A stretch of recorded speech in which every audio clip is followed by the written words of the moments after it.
Hello guys, this is Vanpedrom here, bringing you an RU tier match against Dahazardd. Let's skip any further introductions because this is kind of a longer battle, but it's really close. In the end, you're gonna be shocked. You're gonna be like changing your underwear because it's so incredibly close. But yeah, RU tier match. Let's just get into it right now. So I'm gonna go for the super effective close combat because I want to break his sturdy, bringing him as low as possible. I actually thought he would stay in and set up stealth rocks, but no, he just directly switches into his Wobbuffet. So I'm like fuck. And judging from how much that did, even though Wobbuffet is a monster and he resists that close combat, I really do know that the Wobbuffet is especially defensive. So the counter is obvious right now, but I am just like the standard Focus Sash lead set. But I think I'm running like a Jolly Nature or something like that to outspeed certain things. And yeah, I just set up my rocks, and now I'm gonna go for the X Scissor because I can't switch out or anything, which is gay. But the counter comes regardless. I know I can live it because I do carry a sash. And yeah, but surprisingly, actually, the stab super effective X Scissor is a 2-hit KO. Is looking to be a 2-hit KO. So actually, he could have possibly lived that, but I guess he doesn't want to take that chance. So I know he's either going to switch into his Honchko or Primeape, and I just went for the X Scissor because it would do neutral damage to both. But I forgot that fighting resists bug, so I was like, fuck, because I could have gone for the close combat right there. And it would have done a lot of damage to Hitmonchan, and that is the bane of my existence this battle. I'm sorry, Hitmonchan. Primeape. And that Primeape is the bane of my existence. I have so much trouble with it. It's just a huge threat to my team, so that was like, because, yeah, because it's still alive now.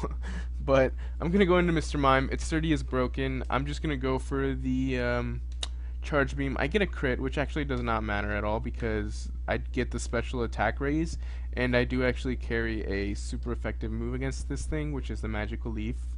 And it would have killed him anyways, so that crit didn't really matter.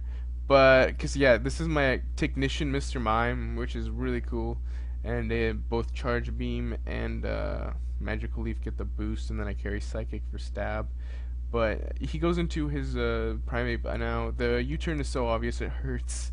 So I'm going to switch into Pidgeot now to take that U-turn. And this is actually my own Scarfer, my Scarf Pidgeot, which is a good idea because I both resist the U-turn and can U-turn out myself.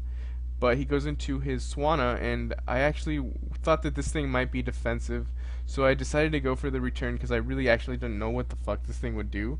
But it turns out he's just goes for the Surf, and I kind of predicted the Roost there, and that's why I didn't want to go for the Brave Bird because he would stall me out. But Brave Bird would have actually killed him off, and he's actually Life Orb, so he's an offensive Swanna thing. And that's like, whoa, what the fuck? I did not expect that at all. But that's actually a blind switch now. I go into Mr. Mime. Mr. Mime, I don't even know why because the Primeape is just obvious because it's Scarfed. So you would send it in a blind switch, but I'm gonna switch out regardless because I go to Don Vader, and Don Vader can take like U-turns all day, man. So yeah, I take that U-turn like a monster because I actually run max HP, max attack on this thing, I think, and he's got really good special defense. So even though he goes into his Mr. Mime, I'm not afraid of it at all because I know I can take like 2 psychics or at least 1. And do a lot of damage to him. But he's gonna predict my switch, set up a sub as I go for the Rapid Spin, which actually Rapid Spin turned out to be huge later on in the match, as you'll see. Getting rid of his entry hazards was really good for me. So Mach Punch, because I know that a Rapid Spin Mach Punch combo will kill his sub regardless.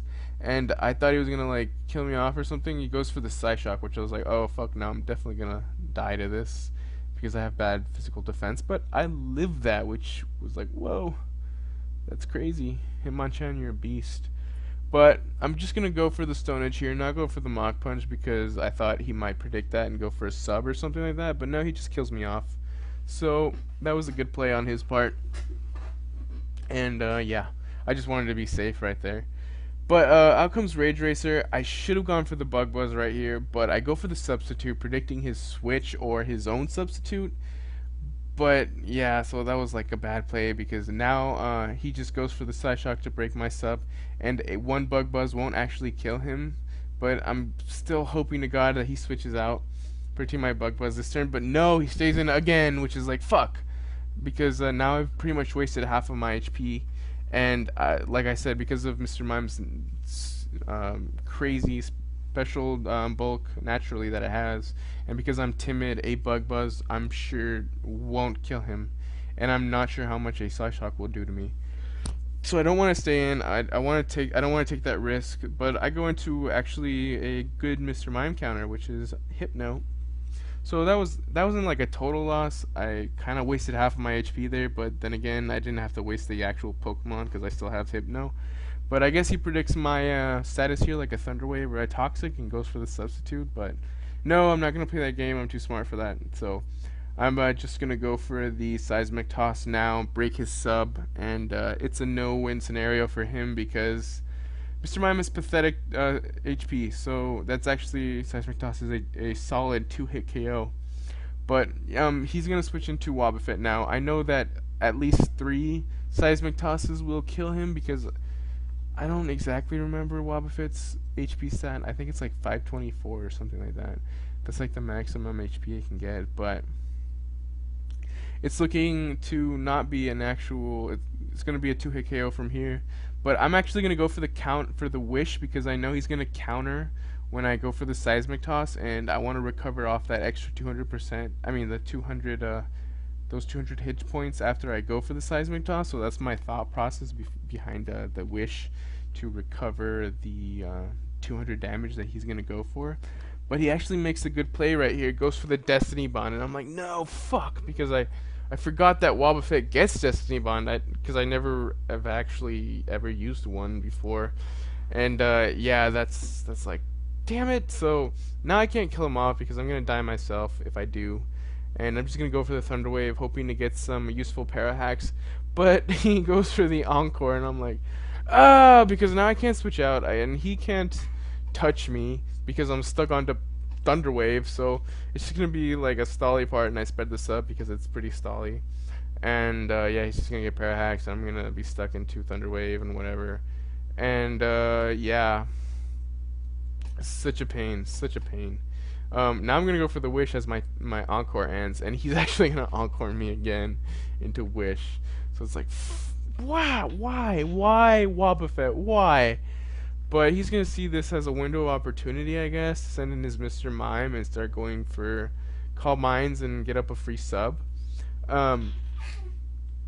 Which would have been a good idea last generation, but this generation, you know, Encore only lasts 3 turns, so he can't really get high enough to where he can actually do any damage to me, because now I'm just going to be able to break his subs. And he doesn't actually carry Shadow Ball. He carries, what does he carry? Psyshock and Focus Blast. So it's not really even going to be a 2-hit KO, and my Seismic Toss is a 2-hit KO. So yeah, that's pretty fail, Mr. Mime, you suck. Just kidding, I love you. And Hypno, you're a beast. I love you too. But yeah, he's gonna go for the Psyshock. I know he can't make a sub now, and just in case he switched, Thunder Wave was a good play because I could have gotten something else paralyzed, or either way, if he stayed in, I'm gonna get an extra turn of lefties. So that was just like, I don't know, kind of obviously, I don't know, like an obvious good play by me. I don't know, whatever. But I'm just gonna kill him off now with a Seismic Toss, and like I said, I got that extra turn of lefties, which is the thought process behind Thunder Waving right there. But he's gonna go into his Honchkrow now, and I really don't want anything to take a Brave Bird, because Brave Bird would be pretty bad. And yeah, he's just gonna kill me off, get off some recoil from Life Orb and the Brave Bird. So yeah, but now I'm gonna go into Rage Racer, which I wish I had some extra HP at this point, because I could have been able to stall him out a little bit more, because then I'm just gonna substitute trying to get some more Brave Bird Life Orb recoil going on here. But he's actually gonna predict my substitute, thinking that I would predict his Sucker Punch again, or just try to get more damage from Life Orb and recoil. But I don't, because I know he's gonna do that, and I just kill him off with the Bug Buzz. So I was like, yay, I predicted right, you know. And he was like banging his head about that. He's like, no, what the fuck? But he's going to go into his Primate. The close combat is, even though I resisted, it's gonna kill me because I have pretty bad defenses. and that's all right, I guess. But it's not looking good for me. The only real solid chance I had at defeating him 100% was if I had a substitute up with my Selgor, but I don't. And yeah, so I'm just gonna go for the charge beam now, and he's gonna go into his Wobbuffet. I'm gonna get the special attack boost. Not that it matters, because I'm just gonna be able to kill him off with a magical leaf now, which is fine. And really, the only chance. So at this point, we're thinking it's his game. He's just gonna go in with his Primeape and kill me off with like a Stone Edge or a U-turn. But he actually took a long time before he came in, because he went and he did damage calcs to see whether a U-turn would kill me or not, and it had an 80% chance to kill me, so it was looking in his favor. But that's kind of like Stone Edge. Like an 80% chance, that's like Stone Edge. So will it kill, will it not kill? And I live with 6 HP, so it's like, what the fuck, oh my god, we were like freaking out over that. And I was like, that's a win for me. I live with 6 HP, and we were both like mind blown, and I was like, oh. So yeah, that's a pretty crazy ending, really close, and just goes to show people you can never rely on Stone Edge. Yeah. But anyways, check out my channel if you enjoyed. Please leave a like or a comment, and check out my opponent, Dahazardd. So until next time, people, we will see you later.